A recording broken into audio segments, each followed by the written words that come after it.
perkenalkan, nama saya Tamila Isandra, biasa disapa Tami. Saya merupakan salah satu pengajar di Proverb dan mata pelajaran yang saya ajarkan itu adalah matematika, fisika, dan kimia, serta mencakup Cambridge, level SMP dan SMA. Tentunya karena sebelumnya saya mendapatkan motivasi dan juga panggilan untuk mengajar pada adik-adik SMP dan SMA, terutama karena dari pengalaman pribadi saya sendiri dulu. Saya dulu juga diajarkan oleh guru saya yang sampai sekarang masih kontakkan dengan saya, dan itu salah satu motivasi saya untuk ingin meneruskan dan mengajarkan pada adik-adik penerus juga. Menginspirasinya itu banyak banget ini. Jadi bukan hanya sekedar akademis, tapi segala hal dalam kehidupan itu yang di luar kelas sebenarnya juga menginspirasi saya. Contoh, jika seandainya ada saat dimana saya gagal, guru saya juga sering mengatakan kalau semuanya itu ada jalannya seperti itu. Dan dari pengalaman pribadi saya sendiri, akhir setelah guru saya mengatakan itu, dari kegagalan saya itu, ternyata berikutnya itu adalah sukses yang harus didapat setelah yang sebelumnya itu gagal, seperti itu.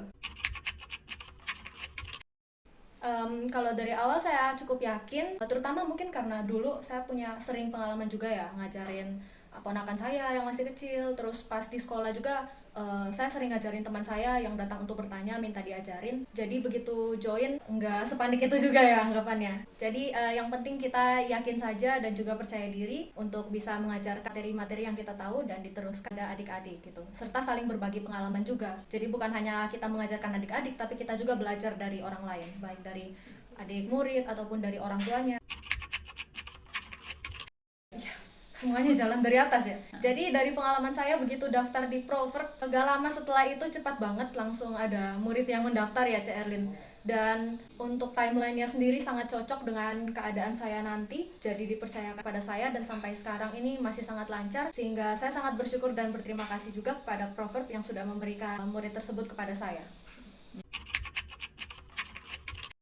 Iya, bagi saya pribadi sangat berdampak ya. Saya nggak tahu apakah karena dia menjadi murid pertama saya atau seperti apa, tapi dari saya sendiri mengajari Cinta itu, murid saya namanya Cinta, itu sangat memberikan dampak bagi saya dan justru memotivasi saya untuk ingin mengajarkan lebih banyak lagi gitu. Iya, menurut saya spirit juga kadang bisa ada hubungannya ya sama semangat belajar murid dan juga semangat kita dalam mengajari mereka gitu. Jadi setelah baru beberapa pertemuan dengan saya, setelah pertemuan pertama itu anak yang awalnya pemalu langsung bersemangat dan itu membuat saya juga menjadi sangat senang untuk bisa mengajar.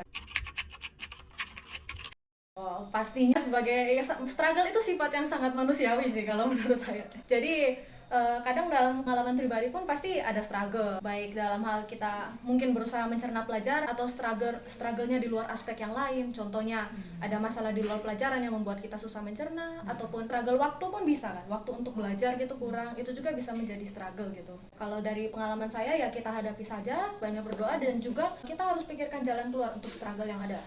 Jadi bukan hanya sekedar tunggu sampai hilang struggle-nya, tapi harus pikirkan jalan keluar karena itu adalah salah satu dari usaha kita untuk terus maju. Kalau berdasarkanku ya itu dari kecil entah kenapa udah suka. Tapi menurut saya pada saat itu alasannya itu karena saya mendapat guru privat gitu dan gurunya itu memotivasi saya untuk suka. Jadi itu juga semangat saya sampai saat ini. Saya mikirnya alasan saya suka itu matematika, fisika, kimia itu karena dampak dari tenaga pendidik yang ngajar kita dan memotivasi kita untuk suka. Nah, itu saya juga ingin niatnya agar anak-anak yang saya ajari juga seperti itu. Kalau dari pengalaman pribadi sih ikut jalan yang dibukakan itu yang mana, Cek? Contohnya saya mendaftar di jurusan teknik kimia, itu bukan banyak faktornya. Jadi satu udah pasti karena dari dulu saya suka sains kan. Mungkin dampaknya bisa jadi dari guru, dari orang tua, dari lingkungan yang membuat saya suka mata pelajaran tersebut. Sehingga saya juga mengikuti Olimpiade Sains saat SMA. Nah, alasan kedua itu karena jalan yang dibukakan bagi saya ke situ. Karena saya mendapat penawaran beasiswa untuk berkuliah secara mendapat full beasiswa di teknik kimia dan itu yang saya terima gitu. Kalau dari beasiswanya itu beasiswa prestasi kan, Cek. Jadi sebelumnya juga saya berharap bisa mendapatkan beasiswa tersebut karena di datanya itu dari riwayat-riwayat dan lomba-lomba yang sudah saya ikuti gitu. Jadi semua perjuangan sebelumnya itu jangan dilupakan biar didetilkan terus didaftarkan. Nah, saat mendapat itu sebenarnya saya gak yakin 100% juga pasti dapat ya. Jadi cuman bisa berserah kalau dapat maka diambil gitu. Kita kan menerima, kita juga harus memberi apa yang sudah kita dapat itu. Pastinya karena ilmu-ilmu tersebut kebanyakan sangat identik dengan yang namanya perhitungan, ya, kalkulasi dan angka. Jadi caranya untuk anak suka itu jangan sampai kita membuat mereka menghafal gitu. Karena angka-angka itu kan nggak mungkin dikasih soal matematika udah hafal jawabannya, kan nggak mungkin, harus dikerjakan. Jadi target saya itu untuk membuat anak-anak itu sama seperti pengalaman pribadi saya, yaitu menyukai prosesnya. Jadi nggak mungkin instan, nggak mungkin dikasih soal mat tiba-tiba jawabannya langsung tahu dari hafalan, kan nggak seperti itu. Jadi kita harus kerjakan dulu di prosesnya dan mendapat jawaban akhirnya. Sebenarnya salah satu alasan saya suka mata-mata pelajaran tersebut ya karena itu, Jadi dari awal kita belum tentu tahu jawabannya. Seiring prosesnya berjalan, akhirnya baru kita temukan. Nah, baru itu yang membuat kita puas gitu. Menurut saya ketertarikan setiap anak juga tergantung dari lingkungan sih, Yang ya. Soalnya ketertarikan saya sendiri kan sebenarnya tergantung dari lingkungan kan yang membuat begitu. Iya, banyak faktor yang mendukung. Dan guru privat itu merupakan salah satu utusan atau salah satu faktor yang bisa membantu anak tersebut.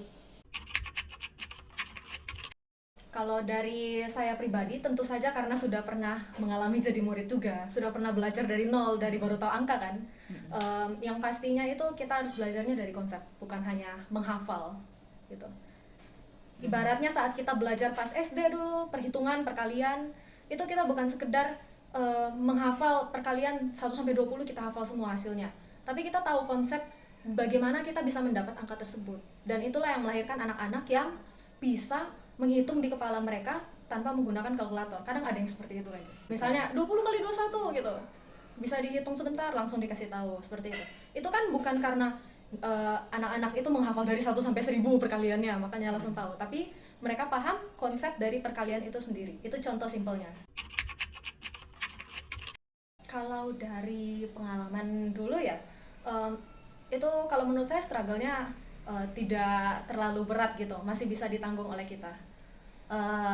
Lebih ke arah struggle-nya itu tidak lebih berat dari struggle kehidupan lainnya yang sebelumnya pernah saya alami gitu ya.